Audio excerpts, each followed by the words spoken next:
Hi there, I'm Angela Sharp, and you already know you're watching STL TV, where you get to experience St. Louis. Well, how about experiencing the 32nd annual Whitaker St. Louis International Film Festival? Who better to talk about that than Chris Clark, the artistic director at Cinema St. Louis. Thanks for being here today. Good to be back here in Oakland. I love that. Okay, so let's talk about this because there are over 300 films in this film festival. Yes.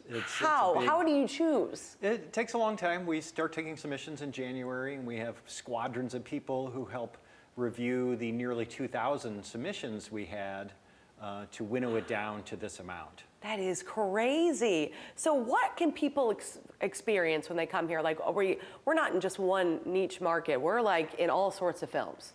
Yeah, we're in several different locations. People may or may not know that we purchased the High Point Theater in January of this year, and we've had a great time so far this year. This will be our first festival in a long time we've had at the High Point. We'll also be presenting at the Alamo Draft House, which just opened at the end of last year. And traditionally Washington University and Webster University. I love that. So there's a different theaters people can check out, but there's also a different genres of movies. Sure, there's a little bit of everything from 1-minute short subjects up to narrative features that are nearly 2.5 hours, and every shape and size in between. Documentary features, short subjects. Many films in the festival are from St. Louis filmmakers. International is part of our name and title, so there is a large portion of international features and short subjects. And nobody has to be a film scholar or anybody other than themselves. If you like to go to the movies and have money to pay for a ticket, that's really the only requirement. There's literally something for all tastes and types of films, and some people prefer documentaries, some people prefer a comedy or a drama, or maybe they want to see a film in Japanese. Well, they can do that. Which is really cool because you have quite a few of these films that are in different languages. Yes, 30-something. Yeah, I think it's something in like the 32 range, I think. So that is a lot, but that's great for somebody maybe trying to learn that language or anything like that, just to experience it a little bit differently. Yeah, we like to express different viewpoints and world cultures. And we don't really say, oh, we want 6 French films and 2 German films. It won't work that way. What we pick, we think, is the very best in domestic and international cinema. And then themes are sort of, come from there. Okay. Well, let's kind of touch on some of the high points because we would be here until, I think, next week talking about Sure, and I would not stop talking about it, too, if I can do that. Which I love. But let's talk about some of those highlights. For somebody who doesn't know about the film festival in general, who are some of the people or some of the films that are coming that you think people really need to know about? There is Alexander Payne, director of Election, Nebraska, Sideways, films like that. His latest film, The Holdovers, we're showing. He will be attending. We've been talking to him off and on for over 10 years and trying to get him here, and things just never worked out. We actually bought him a plane ticket last year, and he had to go to LA to finish editing The Holdovers and cancel at the last minute, but he said, hey, I'll come next year. And he's coming. We're also going to show one of his favorites of his former film, which is The Descendants, starring a little-known actor named George Clooney. Yeah, nobody's heard of that guy, but well, so that's pretty exciting that he's actually going to make his way here. Yeah, he'll be here for both films. We're going to give him the Lifetime Achievement Award. And then he's going to conduct a question and answer period after both films. A really gracious, nice guy. That is awesome. What else should people be looking forward to? We're doing a tribute to 50 years of hip hop on either end of the film festival. I thought this was really interesting, so kind of walk me through this. There's no new film that we're doing that does it, but in American film over the past 50 years, hip hop and rap has been an increasingly important part of American films. It has migrated to other countries that have emulated the style and do their own versions. We've had a Turkish hip-hop film last year. Oh, wow. So this is important. TV shows and movies on from all that time. So we're showing one of the early films of that genre, House Party. Oh yes. With Kid and Play. Love it. Which is popular. I feel like there was a dance there, right? Sure, lots of stuff, and there's a big dance, in the House Party. Its director, Reginald Hudlin, is from Centerville, East St. Louis, Illinois. Has directed many films, has produced the Oscars, the Emmys, and he's a really important guy. He's going to be here at the end of the festival to receive another Lifetime Achievement Award for his work in film and TV and everything he's done. His newest film, we're not going to show, it's going to be on Netflix for Christmas, called Cane Lane with Eddie Murphy and Robin Thede. Oh, I love that. So Yes. this is kind of a way for people to kind of see some of these people up close and personal also. Sure.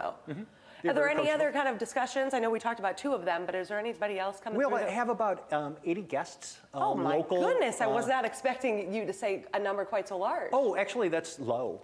Typically, it's closer to 175 or 200. Wow. There's just less people are coming this year for whatever reason. But we have filmmakers from Japan, filmmakers from Brazil. The Japanese filmmaker did a documentary called Silent Fallout, which is about, a lot of it takes place in St. Louis. When I was a child in the early 60s and started in the late 50s, there was a program by the US government that collected baby teeth.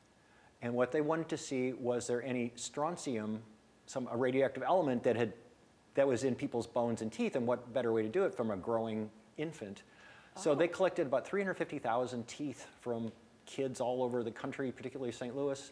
110,000 of them still exist somewhere in the Harvard archive, and 2 of mine are there. Stop it, are you Yes. serious? Yes, I just found out not too long ago, and 3 of my sisters. That is so interesting. But it's about Alec Baldwin is the narrator of this documentary, who's very passionate about nuclear power and the literal fallout Right. that can affect everybody, not just in explosions, but from many miles away.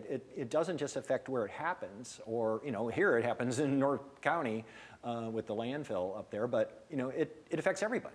That is a really interesting. Now, I for sure thought I was going to want to watch the tribute to hip hop, but that one is so very interesting as well. Yeah, the director's coming from Japan to be here for this To event. be here for Yes. that, wow, that's amazing.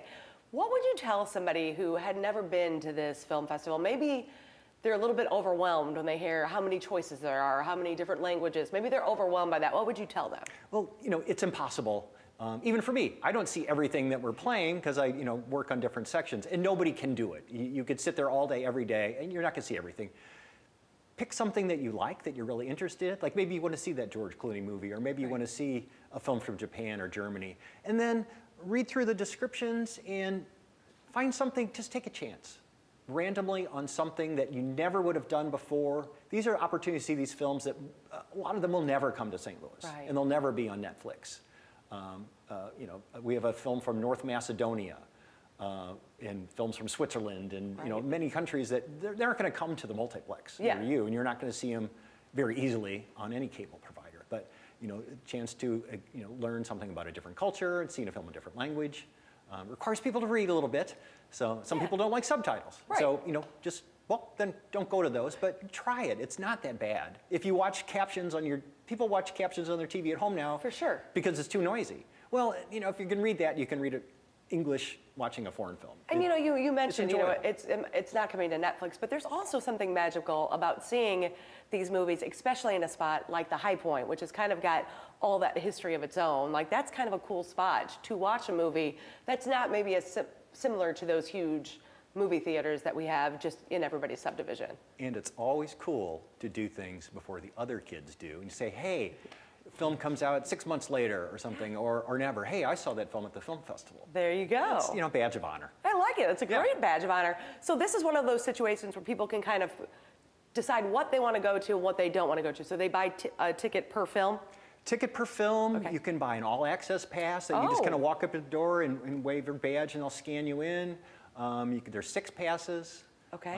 Everything's available now online in advance, or you can just walk up to the door, decide half an hour before, and just drive over there and say, "Hey, I'm gonna do this." I'm going to do it. Do it. I Yes. love it. Well, let's tell people where they can get that information and get those tickets. What is the website? The website is cinemastlouis.org.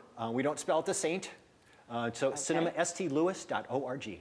There you go, and it's right there on your screens right now. So a lot of films, like I mentioned, it's going from November 9th through the 19th at various locations, including, of course, your location, Yes. the High Point Theater, which is one of my favorite theaters, the 32nd Annual Whitaker St. Louis International Film Festival.